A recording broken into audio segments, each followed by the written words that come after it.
अपने माँ बाप को दुख मत दो। जी हाँ दोस्तों, अगर आप अपने माँ बाप से सच्चा प्यार करते हो ना, तो इस 2 मिनट की कहानी को पूरा ज़रूर पढ़ना।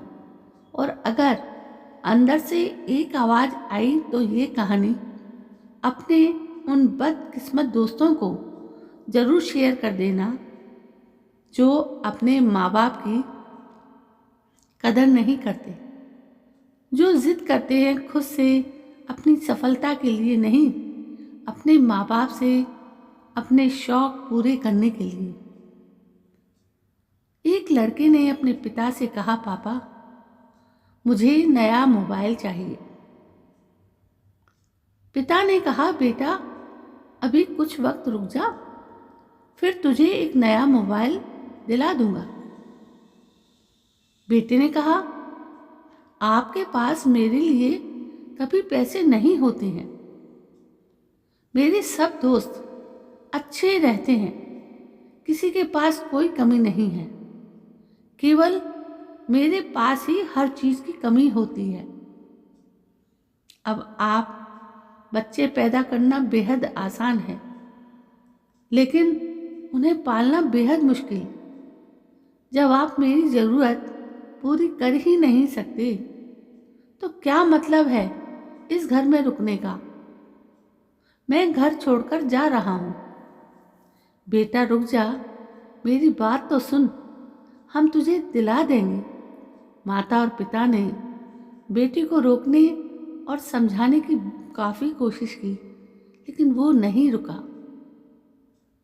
गुस्से में उसने बैग पैक किया और घर से निकल पड़ा।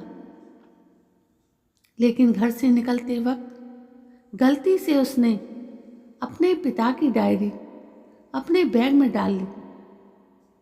पिता की आदत थी कि वो हमेशा डायरी लिखा करते थे और उनकी डायरी को छूने की परमिशन किसी को भी नहीं थी। लड़का घर से काफ़ी दूर आ गया और थक कर बैठ गया। जब उसने वो डायरी देखी तो उसने सोचा, आखिर मिल ही गया खजाना।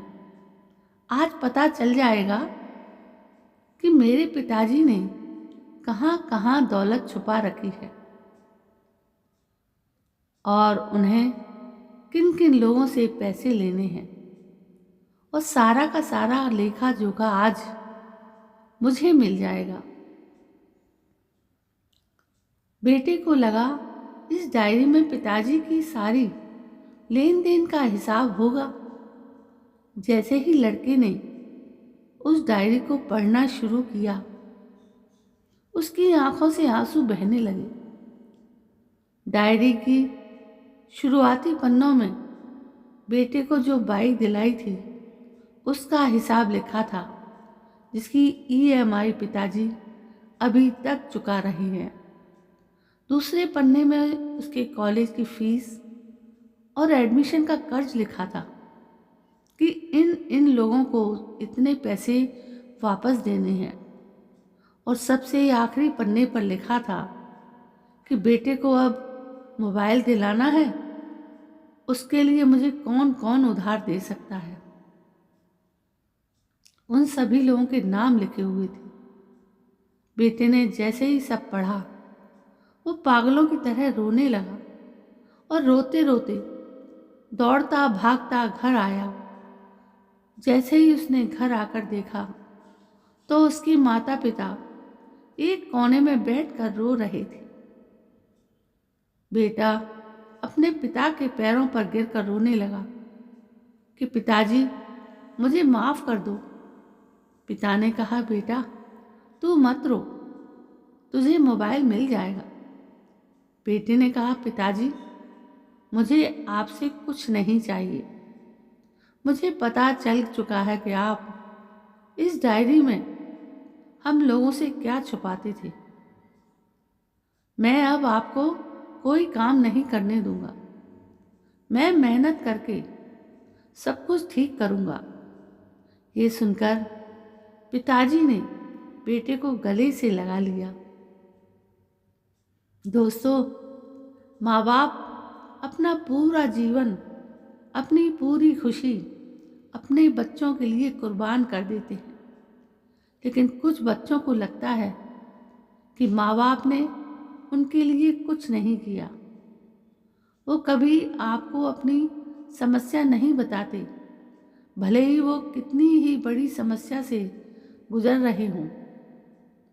रिश्तेदारों भी उन्हें नीचा दिखाते होंगे तो भी वो सह लेते होंगे, लोग भी ताने मारते होंगे तो भी वो सह लेते होंगे, लेकिन आपसे अपनी समस्या कभी शेयर नहीं करते, क्योंकि वो आपको कभी दुखी नहीं देखना चाहते।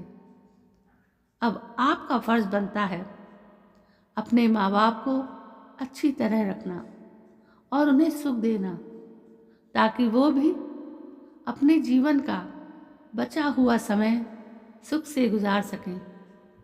यदि आप अभी भी नींद में सोए हो तो आप जग जाइए और अपने शौक़ पूरे करने पर नहीं, अपना कैरियर बनाने पर ध्यान दीजिए। क्योंकि अगर आप अपने माँ बाप के रहते कुछ नहीं कर पाए तो बाद में आप सोने का महल भी बना लोगे ना, उसमें भी आपको नींद नहीं आएगी। अपने जीवन में कुछ बेहतर कर लीजिए, ताकि आपके माता पिता को उम्र होने के बाद भी कमाई ना करनी पड़े। अगर कहानी अच्छी लगी हो तो इसे सभी के साथ शेयर कीजिएगा, और अगर अभी तक लाइक नहीं किया है तो ज़रूर कीजिएगा। धन्यवाद। कल मैं फिर हाजिर होती हूँ एक नई कहानी को लेकर। तब तक के लिए जय हिंद, वंदे मातरम।